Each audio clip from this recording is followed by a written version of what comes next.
Minsan, darating ang oras na gusto mo lang mapag-isa.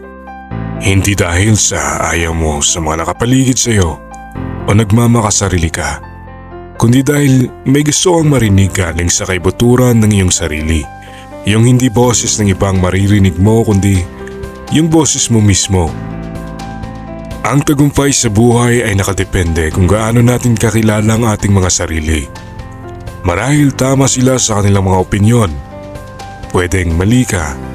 Pero paano mo malalaman kung hindi mo pakikinggan ang sinasabi ng iyong sarili?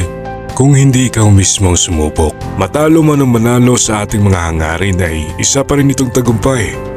Dahil sa anumang resulta ng ating mga desisyon, ito ay laging magbibigay sa atin ng patnubay sa ating pang mga susunod na hakbang. Palakaibigan ka nga sa iba pero bakit sa sarili mo ay matakotin ka at puno ng pagdududa? Hindi ba't mas maigi na kaibiganin rin natin ang ating mga sarili? Tayo ay linikha na may likas na lakas at kapangyarihan na mas higit pa sa ibang mga linikha. Sana ay ating matagpuan ang ating mga sariling lakas at kapangyarihang baguhin ang ating mga kapalaran.